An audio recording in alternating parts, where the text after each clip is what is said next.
Hello বন্ধুরা, মিষ্টির home kitchen চ্যানেলে সকলকে জানাই স্বাগত। আশা করি সবাই ভালো আছো, সুস্থ আছো। আমরাও ভালো আছি, সুস্থ আছি। এখন শরবত করব, তো ভুসির শরবত করে তারপরে কিছুক্ষণ পরে পোহা বানাবো। তো আজকে পোহা করব। তো মামার দিকে আর দেখো, মামার বাবা খেলা করছে ওদিকে, মামাকে নিয়ে একটু তো যাওয়ার আগে একটু ওর বাবা ওর সঙ্গে সময়টা একটু কাটিয়ে তারপরেই যায়। তো চলো আগে শরবতটা করে নিই, তারপরে পোহা করবো। দেখো এখানে ভুসি, চিনি আর জল দিয়ে দিয়েছি। তো ভালো করে গুলে নেব, তারপরে মামামের বাবাকে দেবো, তারপরে আমি খাবো। চলো খেয়ে নিই ভুসির শরবত, তারপর কিছুক্ষণ পরে পোহা বানাবো। এ দেখো মামামের বাবাকে এখন দিয়ে দিচ্ছি, তারপর আমিও খেয়ে নেব।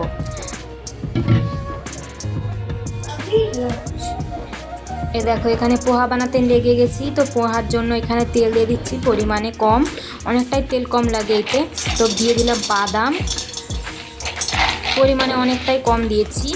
আর দেখো বাদামটাকে ভালো করে ভেজে এবার পেঁয়াজটাকেও দিয়ে দিচ্ছি। এখানে পেঁয়াজটা একটু বেশি দিলে ভালোই লাগে খেতে, তো পেঁয়াজটা তারপর আর একটু বেশি দিয়েছিলাম। দেখো তো পেঁয়াজটাকে ভালো করে একটু ভেজে নেব নেড়ে চেড়ে।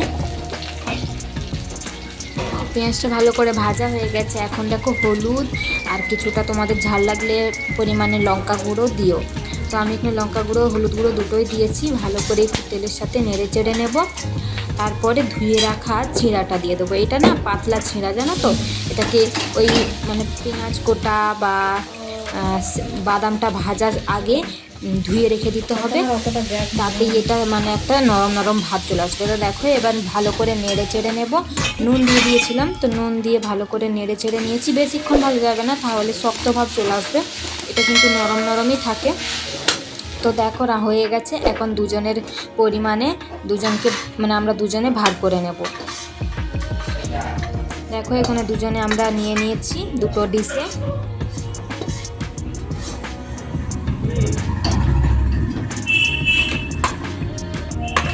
এই পোহা খেলে জানো তো অনেকক্ষণ পেটে থাকে, পেটটা প্রচণ্ড ভারী ভারী থাকে অনেকক্ষণ। এই দেখো দুজনে নিয়ে নিয়েছি, চলো এবার খেয়ে নেওয়া যাক।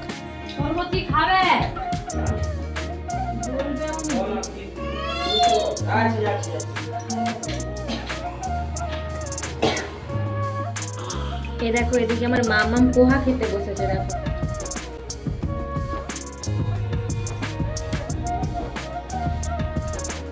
দেখো হাতে করে লিয়ার জায়গায় পাই।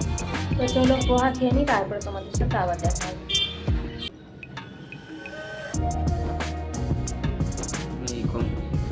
ঝটপট করে যতটা খাবে খাও।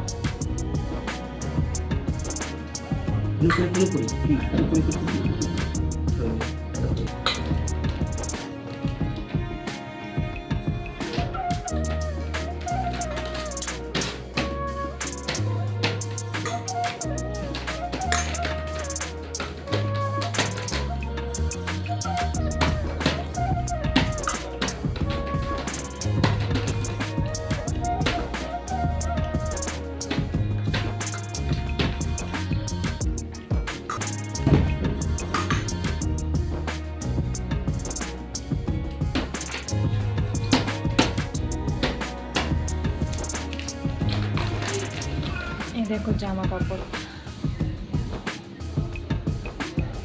এদিকে সব গোছ করে রেখেছি। এই দেখো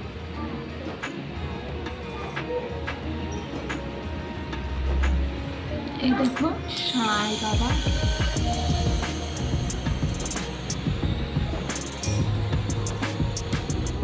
এদিকে মামাম খেলছে তার সাথে, আর এদিকে দেখো জামা কাপড় সব রয়েছে, ধুবো। এগুলো ভিজানো হয়ে রয়েছে, পরে ধুবো। জল টল ধরে রেখেছি।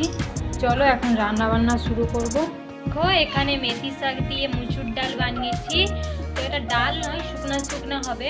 তো এখানে প্রথমে তেল দিয়ে নুন আর সামান্য লঙ্কা আর জিরা দিয়ে ভালো করে ফোড়নটা ভেজে নিয়েছি। তারপরে মুসুর ডালটা দিয়ে দিয়েছিলাম। তো মুসুর ডালটা আধা সেদ্ধ হয়ে যাওয়ার পরে দেখো এখানে মেথি শাকটা দিয়ে দিয়েছি। তো এটা এখন সেদ্ধ হতে থাক। জলটা মরে গেলে একটু তেল দিয়ে উপর থেকে ভালো করে ভেজে নামিয়ে নেবো। এদিকে ভাত হচ্ছে আর এদিকে দেখো মামাম খেলছে। পরে দেখো রান্না বান্না সেরে নিয়ে দুজনের ভাত খাওয়া হয়ে গেছে, আর মামামের বাবাও চলে গেছে।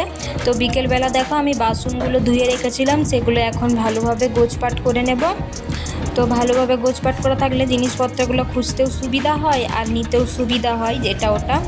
তো চলো এখন গোছপাট করে নিই। তো আজকের ভিডিওটা এই পর্যন্তই। সবাই ভালো থেকো, সুস্থ থেকো। আবার একটা নতুন ভিডিও নিয়ে ফিরে আসবো। ভিডিওটা ভালো লাগলে লাইক করো, কমেন্ট করো, শেয়ার করো আর সাবস্ক্রাইব করতে একদম ভুলো না। চলো আবার একটা নতুন ভিডিও নিয়ে ফিরে আসছি কাল।